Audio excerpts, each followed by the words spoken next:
ఓం శ్రీ గురుభ్యో నమః. నీతి కథలు మనకి ఎంతో ఉపయోగకరంగా ఉంటాయి. ఒక మనిషిని ప్రత్యక్షంగా నీవు ఇలా ఉండాలి అని నీతిగా చెప్తే వినని వారు కథల ద్వారా చెప్తే ఎంత చక్కటి విషయాన్నైనా ఆకళింపు చేసుకుంటారు. అందుకని ఎక్కువగా నీతి కథలకి ఎక్కువ ప్రాశస్త్యాన్ని ఇస్తాను నేను. ఇవాళ నీతి కథ ఏంటంటే, ఓ చక్కటి కథ. మనం చేసిన మంచి ఎప్పటికైనా మనకి తిరిగి వస్తుంది అని. కథలోకి వచ్చేస్తే రామయ్య రాబందు నీతి కథ.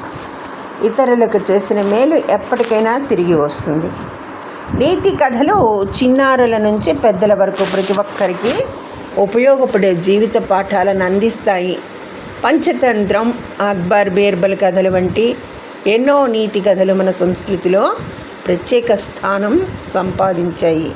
ఇవి కేవలం వినోదం కోసం మాత్రమే కాదు, పిల్లల్లో మంచి వ్యక్తిత్వాన్ని తీర్చిదిద్దే విలువైన సాధనాలు కావడం విశేషం. పిల్లల మనసు మృదువుగా ఉంటుంది. చిన్న వయసులో చెప్పే నీతి కథలు వారి ఆలోచనలపై గాఢమైన ప్రభావం చూపుతాయి. నీతి కథల ద్వారా నిజాయితీ, క్రమశిక్షణ, దయ, సహాయం, కృతజ్ఞత వంటి మంచి గుణాలు పిల్లల్లో పెరుగుతాయి. కష్టాల్లో ఉన్న వారికి సాయం చేస్తే అది మనకి ఎలా తిరిగి వస్తుందో తెలిపే ఓ చక్కటి నీతి కథను ఇక్కడ ఇవ్వడం జరిగింది. ఆ నీతి కథను మనం వెంటనే విందాం. కథలోకి వచ్చేస్తే, రామయ్య అనే కష్టపడి పనిచేసే రైతు ఉండేవాడు.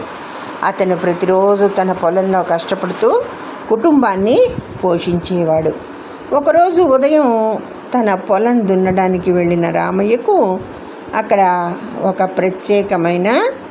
విచిత్రమైన దృశ్యం కనిపించింది. ఒక పెద్ద రాబందు వేటగాళ్ళు వేసిన వలలో చిక్కుకొని విలవిల్లాడిపోతోంది. అది బయటపడేందుకు ఎంత ప్రయత్నించినా సాధ్యపడక విలవిలలాడుతూ కనిపించింది రామయ్యకి. వలలో చిక్కుకున్న ఆ రాబందు దుస్థితిని చూసి రామయ్య హృదయం కరిగిపోయింది.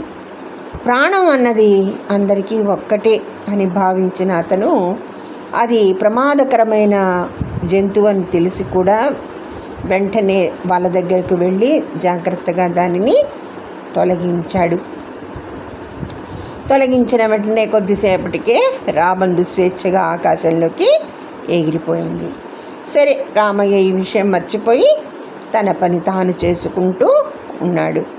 అయితే మధ్యాహ్నం అయ్యేసరికి ఎండ తీవ్రంగా ఉండడంతో రామయ్యకి బాగా అలసటగా అనిపించింది. పని నుంచి దిగి దగ్గరలో ఉన్న ఒక పాత గోడ నీడలో కాసేపు విశ్రాంతి తీసుకోవాలని నిర్ణయించుకున్నాడు. పడుకున్నాడు. అక్కడే పడుకుని గాఢ నిద్రలోకి జారిపోయాడు. అయితే ఆ గోడ తొర్రలో ఒక విషపూరిత పాము ఉందని అతనికి తెలియదు పాపం. కొద్దిసేపటికి ఆ పాము బయటికి వచ్చి నిద్రిస్తున్న రామయ్యను కాటు వేయడానికి ముందుకు వచ్చింది. అదే సమయంలో ఆకాశంలో ఎగురుతున్న రాబందు తనకు ప్రాణభిక్ష పెట్టిన రైతుకి ప్రమాదంలో ఉండడాన్ని గమనించింది. రామయ్యను రక్షించేందుకు అది ఒక్కసారిగా కిందికి దూసుకొచ్చింది. తన బలమైన కాళ్ళతో పామును ఎత్తుకుని దూరంగా తీసుకెళ్ళింది. ఈ సంఘటనతో రామయ్య ఒక్కసారిగా నిద్ర నుంచి మేల్కొన్నాడు. జరిగిన విషయం అర్థమైంది. అతను ఆశ్చర్యపోయాడు.